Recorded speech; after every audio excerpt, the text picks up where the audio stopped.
Bonsoir à tous, j'espère que vous allez bien. Je suis Monsieur Ngameni, enseignant des sciences fondamentales, en mathématiques, physique, chimie, informatique. Bienvenue dans cette nouvelle vidéo où il sera question pour nous de travailler dans la notion, ou du moins dans la logique, de l'unité d'enseignement topologie dans R, dans le cadre bien sûr du niveau L1. Sans toutefois tarder, nous allons commencer directement vers le vif du sujet. Dans ce cours, nous nous intéresserons premièrement à la notion d'intervalle.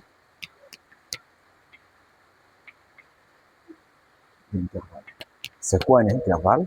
On dira que on appelle I intervalle si et seulement si, quel que soit X, Y appartenant à I,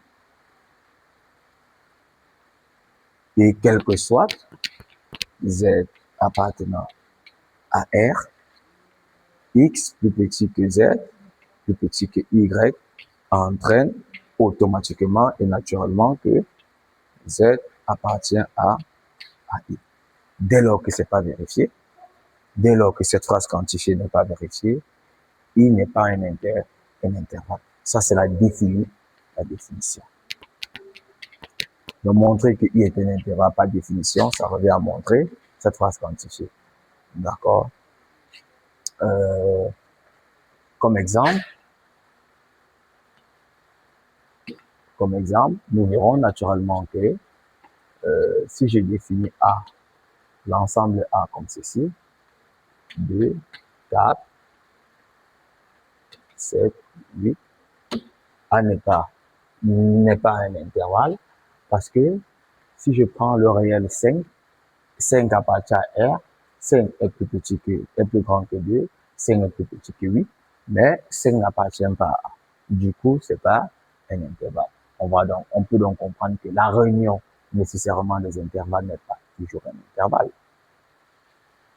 Or, celui-ci sont des intervalles. Mais l'intersection, si. L'intersection des intervalles est un intervalle. Ok. Mais pas toujours, hein. Oui, c'est un intervalle. C'est un intervalle. Ok. Après avoir introduit la notion d'intervalle, on verra la notion de boule. Dans le cadre des boules, on dira que des boules, ce sont des intervalles dont on connaît le centre et l'étendue.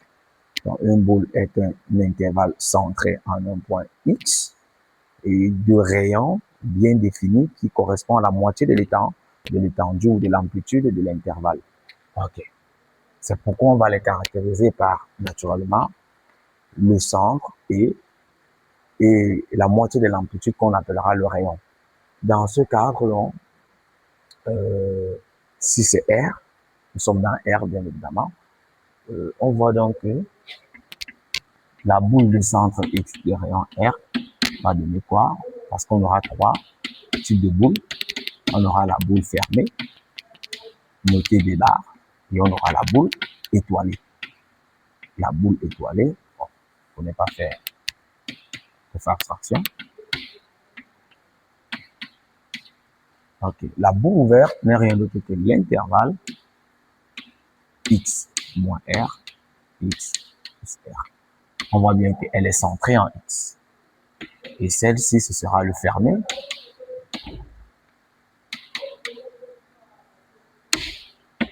Et celle-ci, en gros, est un peu spéciale parce que c'est la boule de centre X et de rayon R privé du singleton X. Et on voit que ça nous donne X moins R, X, union, X, X plus R. Donc, on peut constater que la boule étoilée n'est pas un intervalle, mais c'est une réunion d'intervalle ouvert. Maintenant, dans la notion d'ouvert, on ne fait que dire ouvert, fermé. C'est quoi un ouvert? Un ouvert est la réunion des ouverts de la forme AB. AB appartenant à R. Un ouvert est la réunion d'ouverts de la forme AB, tel que AB sont des éléments de R. En gros, ça veut dire quoi? Ce que je suis en train de dire. Ça veut dire que A est un ouvert, U, autant pour moi, est un ouvert de R si, quel que soit X que je prends dans U, je peux trouver un rayon positif tel que la boule de centre X du rayon R est contenue dans U. Donc U est un ouvert de R si il contient pour chacun de ces points au moins une boule centrée en X, en ce point considéré. Okay. Après la notion d'ouvert, on verra la notion de fermé. On dira F est issu de l'intersection des fermés de R. Donc, ou du moins F est un fermé.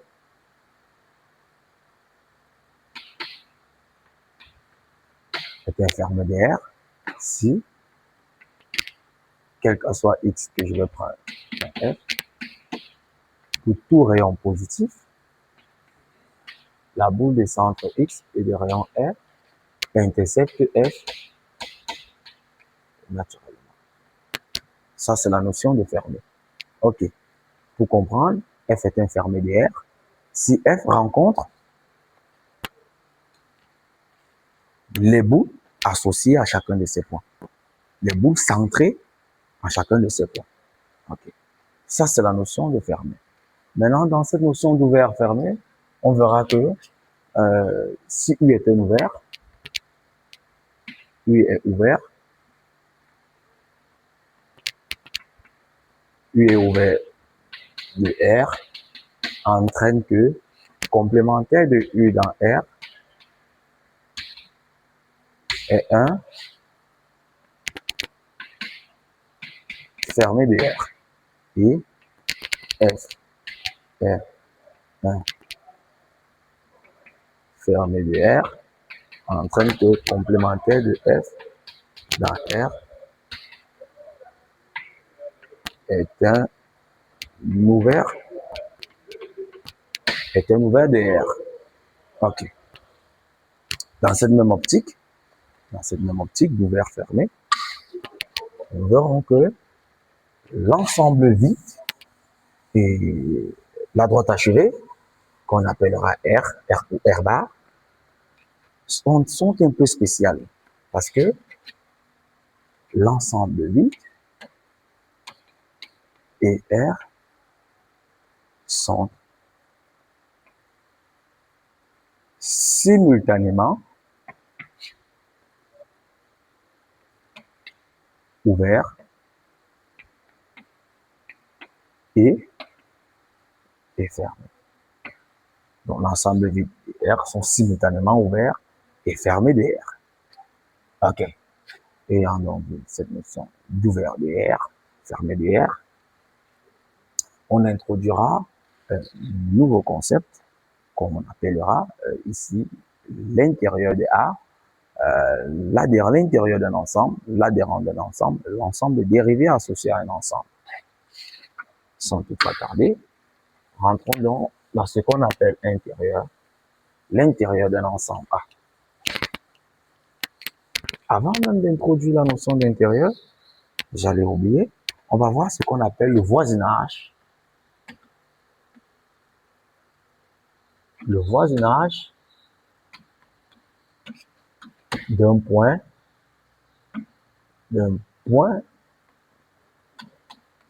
du A ou alors d'un point de R. V,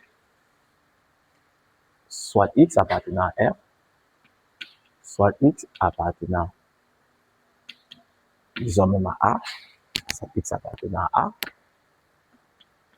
V est un voisinage de X si il existe un rayon positif tel que la boule du centre X et du rayon R est inclus dans V. Donc V est un voisinage de X s'il contient au moins un ouvert centré en X. Donc s'il contient au moins une boule centrée en X, quel qu'en soit le rayon en fait. Donc si je peux déjà trouver un rayon positif, tel que la boule centrée en X, le rayon R qui est un ouvert de R, est contenu dans V. Donc, V est un voisinage de X s'il contient au moins un ouvert centré en X. Ok. Et dans cette optique, on dira que si V est un voisinage de X, alors V appartient à l'ensemble des voisinages de X. En gros, si A lui-même est un ouvert, alors A est un voisinage de X. Parce que A est un ouvert renvoie à dire quoi? Ça renvoie à dire que il existe au moins un rayon positif tel que A contient au moins un ouvert centré en X. En d'autres termes, si A est un ouvert, si A grand A est un ouvert de R, alors A est un voisinage de X. D'accord? Mais si A est un fermé, ça ne renvoie pas automatiquement à dire que A est un ouvert de R, est un voisinage de X, autant pour moi. Ok. Après avoir élucidé la notion de voisinage, rentrons donc dans la notion d'intérieur.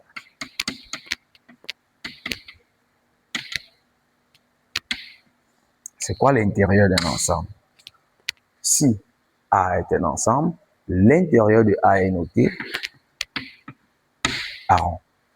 Et X, les éléments de A rond sont appelés les éléments intérieurs. Donc, X est un point intérieur à A, si et seulement si, en d'autres termes, X est un point intérieur à A, si et seulement si il existe un ouvert centré, un ouvert de R centré en X, tel que soit contenu dans A. C'est l'ensemble des points dont on peut trouver un voisinage, un ouvert centré en ces points inclus dans A. C'est l'ensemble de ces points. Donc, un exemple, si je définis A comme étant l'ensemble de 3, on voit donc que l'ouvert de A me donne 2, 3. Parce que pour chacun des points associés à cet ensemble, je peux trouver un voisinage, un ouvert de R centré en chacun de ces points contenus dans A. Or, pour 2, 2 ne marche pas. Parce que si je veux prendre 2, quel qu'en soit l'epsilon que je vais prendre, déjà à partir de X, si je dis X est 2, on a dit si je construis une boule, X de rayon R positif quelconque, strictement positif, j'aurai, si c'est 2, j'aurai 2 moins R, 2 plus R. Or, 2 moins R ouvert, c'est encore 2 moins R, quoi? 2 union 2 plus R. Or, ce monsieur-ci est contenu, mais à partir de ce monsieur, on n'est plus contenu dans A, quel que soit le rayon, quel qu'en soit le rayon que je vais prendre. Du coup, on voit que ce monsieur n'est pas contenu dans A. En gros, 2 n'est pas un point intérieur, Et si comme 2 n'est pas un point intérieur, on le retire. Tous les autres éléments vont respecter la propriété parce qu'à chaque fois, on va pouvoir construire un R tel que celui-ci est vérifié. Cette proposition, ou du moins cette phrase quantifiée est vérifiée. Dans la notion, on voit directement que si je prends B, qui est égal à 3, 7, 131 B rond, va me donner 3, 7. Vous l'avez bien deviné. Si je prends un C, qui me donne 1, 2, on voit donc que l'intérieur de C, c'est toujours 1, 2. Intéressant. OK. Dans cette notion d'intérieur, on verra également la notion d'adhérent. La notion d'adhérent.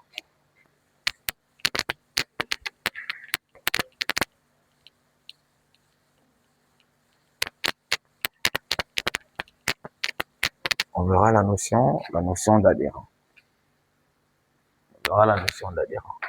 D'accord?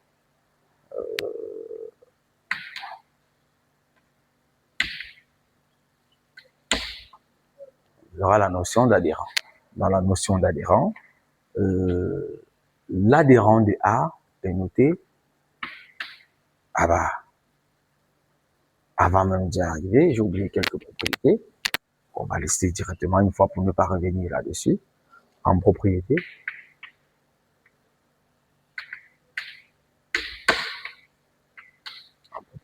petit 1, qui est une propriété fondamentale, définition même d'ailleurs. Ce cas, on dira que A, l'intérieur de A est toujours contenu dans A. Ça, c'est la définition même de l'intérieur. Définition de l'intérieur.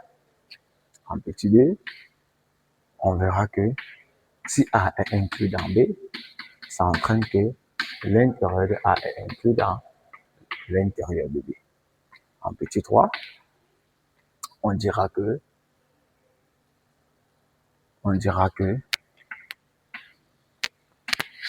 A est un ouvert, je l'ai déjà dit, A est un ouvert, c'est seulement si A égale à l'intérieur de A, parce qu'il est le voisinage de chacun de ces points, s'il est ouvert. Et si le voisinage de chacun de ces points, ça veut dire qu'il respecte bien la condition de l'intérieur. Et si l'intérieur renvoie également au fait qu'il est voisinage de chacun de ces points, en d'autres termes, il est un ouvert. C'est un peu ça la notion. Ok. Là, nous avons décidé. Ok. Ok. Nous allons prouver le petit d pour que la vidéo ne soit pas assez longue.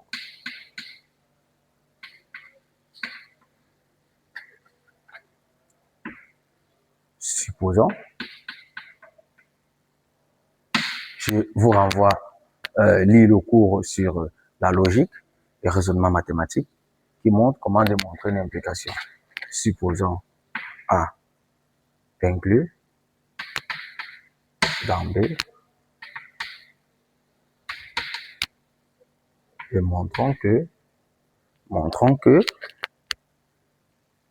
A intérieur inclus dans B intérieur. Dans cette preuve, montrer ça revient à montrer quoi? Soit X appartenant à intérieur, montrons que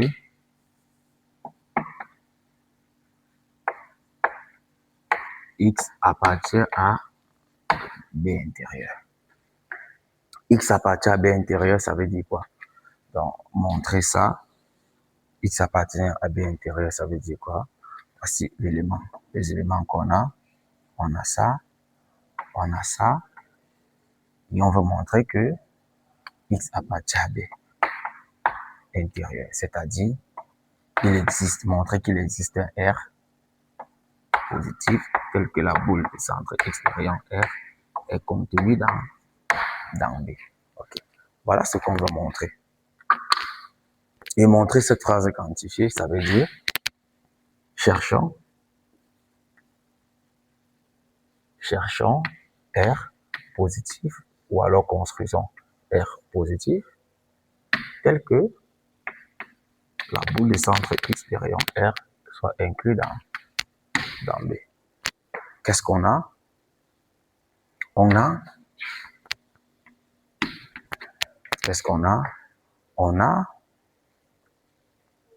X appartient à l'intérieur de A. On a X appartient à l'intérieur de A et on a A inclus dans B.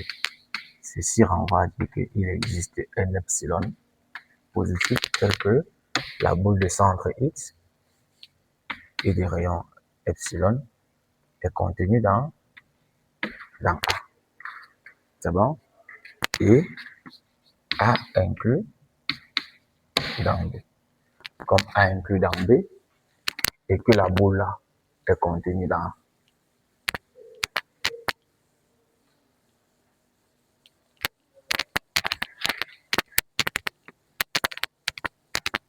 Et que ceci entraîne que la boule de centre X de rayon epsilon est inclus dans B. Donc, il était question ici pour nous de chercher un R tel qu'une boule de centre X de rayon R est contenue dans B. on est tombé sur une boule du centre X et de rayon epsilon contenu dans B. Du coup, prendre R égale à epsilon. Voilà la preuve. Voilà la preuve. D'accord? C'est pas compliqué. C'est pas compliqué. Et nous avons également une propriété, quelques petites propriétés, d'autres propriétés, qui diront que l'intérieur de A est l'union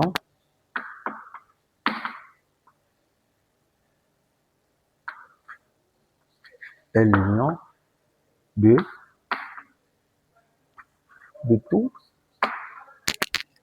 de tous les ouverts contenus dans A. Et il est même d'ailleurs le plus grand au sens de l'inclusion. D'accord? L'inclusion de A, l'intérieur de A est l'union de tous les ouverts contenus dans A. On peut la démontrer facilement. Ok. C'est l'union de tous les ouverts contenus dans A. On dira même que c'est le plus grand ouvert contenu dans A. Entre parenthèses, c'est le plus grand ouvert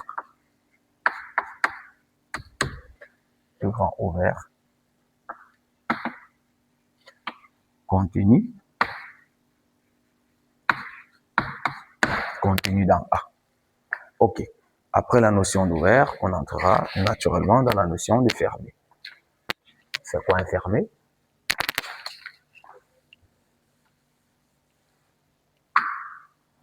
C'est quoi un fermé? Qu'est-ce que c'est qu'un fermé? Qu'est-ce que c'est qu'un fermé? Un fermé? Un fermé? Non, on avait la notion de fermé. Ça, c'est plutôt l'adhérent. L'adhérent. L'adhérent de A est noté A bar et est tel que, quel que soit X, A bar, dans A bar, quel qu'en soit le rayon positif que je vais prendre, la boule du centre X et des rayons R va rencontrer automatiquement A. Donc, c'est l'ensemble des points dont tous les ouverts centrés en ce point rencontrent nécessairement A. C'est ça la notion d'adhérent. Et les points appartenant à A bar sont appelés les points adhérents. Ok. Dans cette optique, on peut définir quelques propriétés. La première, qui est une propriété de définition, c'est que A est contenu dans son adhérent. La deuxième est que si A est inclus dans B, cela entraîne que A bar est contenu dans B bar. La troisième, bien sûr, c'est que A fermé, c'est seulement si A égale à A bar. A est fermé, c'est seulement si A égale à A bar. Et dans la caractérisation séquentielle du fermé, c'est que, bon, je ne sais pas si je l'ai dit, on dira que un ensemble A est fermé si, quelle qu'en soit la suite d'éléments de A que je vais construire, cette suite va converger automatiquement vers un élément de A. Quelle qu'en soit la suite d'éléments de A convergente, oui, cette suite convergera nécessairement vers un élément de A. C'est tout. Dans cette propriété, on dira également en quatrième, qui renvoie pratiquement à celle-ci, c'est que A bar est l'intersection de tous les fermés contenant A. Et pour aller même plus loin, on dira que il est le plus petit fermé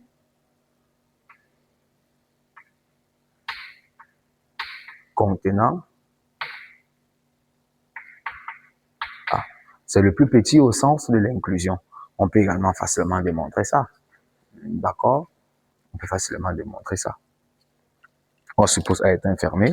On montre naturellement qu'il est l'union de tous les fermés, c'est-à-dire A est fermé, quel que soit X appartenant à A, montrant que X appartient à l'intersection de ces éléments, c'est-à-dire appartient à chacun des fermés. A est le plus petit, ça veut dire qu'on détermine un autre fermé, soit F est un fermé contenant A, on montre effectivement que A bar est contenu dans ce fermé F. Ce qui veut dire que quel que soit le fermé que j'ai pris, s'il contient déjà A bar, alors naturellement, on voit qu'il est le plus petit. Parce que lorsqu'on suppose l'ensemble des fermés, il appartient à ces ensembles. OK.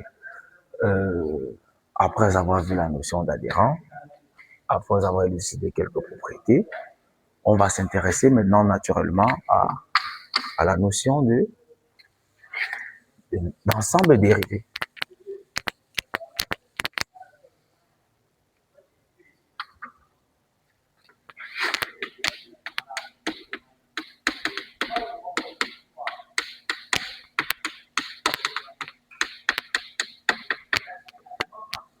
Soit A est l'ensemble, soit A est l'ensemble. L'ensemble dérivé de A est appelé A', comme ceci. Et l'ensemble, si X est un élément de A', alors X est appelé point d'accumulation. Est appelé point d'accumulation. Maintenant, on dira que pour tout X appartenant à A bar, donc X est un élément de A bar c'est quoi? Pour tout X appartenant à A bar, X respecte quelle propriété? La propriété, quel que soit R positif, la boule étoilée du centre X et des rayons R rencontre A, naturellement. En gros, ça veut dire que l'ensemble dérivé représente ici l'ensemble des points qui rencontrent, donc un ou R rencontre A en un autre point que ce point particulier. D'accord? C'est l'ensemble de ces points-là qui vérifie cette propriété. D'accord? Si X est un élément de A et il respecte cette configuration, alors ce X revient à être un élément de A après. Ça, c'est la définition. Après la notion d'ensemble dérivé, on verra ce que c'est qu'une frontière. C'est quoi la frontière dans le sens topologique? Et lorsqu'on veut faire allusion au point d'accumulation, on voit bien le sens accumulé. Ça veut dire que les éléments, à un certain moment donné, se retrouvent tous en train de se balader autour de ce point. D'accord? Ce sont des points assez spéciaux qui définissent en fait le regroupement des termes de A autour de C. C'est ça qu'on appelle point d'accumulation.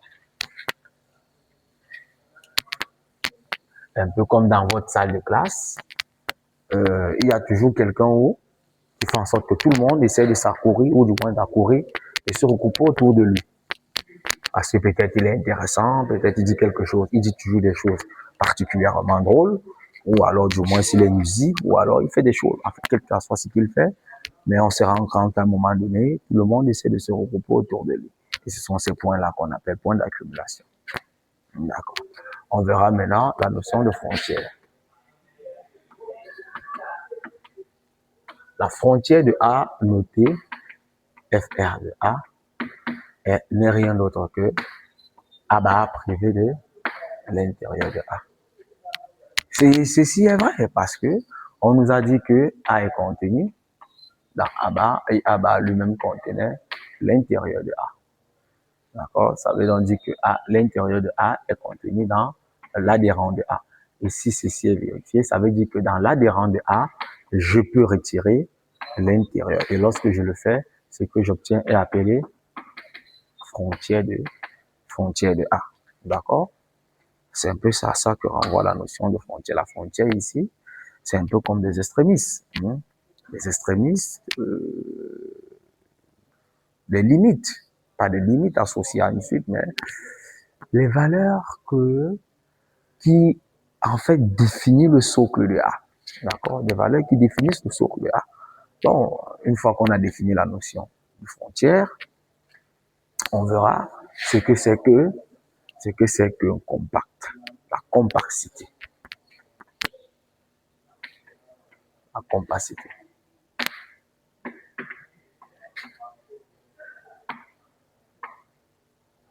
Ensemble, compact. Dans la compacité, pour montrer que A est un compact, on va utiliser le théorème de Hein-Borel. Dans la pratique, pour montrer que A est un compact, on utilisera le théorème de Hein-Borel. Le théorème de Hein-Borel dit quoi? Le théorème de Hein-Borel dit que A est compact de R si et seulement si A est fermé, borné. C'est seulement si A est fermé, borné.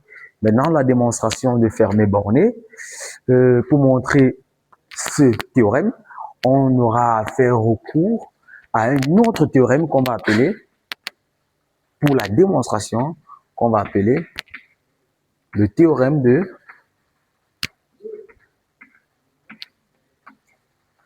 Bolzano-Weierstrass. D'accord? On aura à faire recours au théorème de Bolzano-Weierstrass pour démontrer cette notion de compacité. Donc, en gros, pour comprendre la notion de topologie dans R, il est important d'élucider toutes ces propriétés, tous ces théorèmes. Et bien évidemment, il y aura une vidéo intitulée pour les exercices qui auront trait, n'est-ce pas, à la topologie dans R. Et par la suite, le prochain cours de topologie parlera naturellement de la topologie dans un espace métrique. Et après avoir travaillé dans la topologie dans un espace métrique, on verra la topologie générale, d'accord? Toujours est-il que ce sont des notions assez importantes en mathématiques qui nous permettent bien évidemment de comprendre, n'est-ce pas, la notion de variété et aussi la notion d'homéomorphisme. Donc, je vous remercie. Si la vidéo vous a plu, n'hésitez pas de liker, partager, commenter.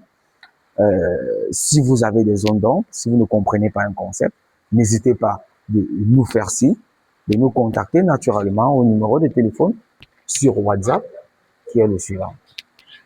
Plus 237, factoriel de 3 au carré, factoriel de 3 au carré, non.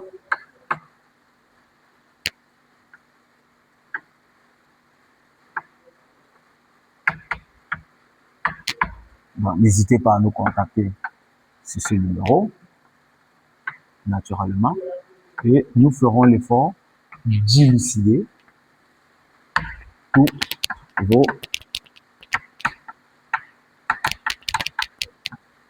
vos préoccupations. Cette vidéo marque à sa fin et rendez-vous pour, bien évidemment, la prochaine vidéo.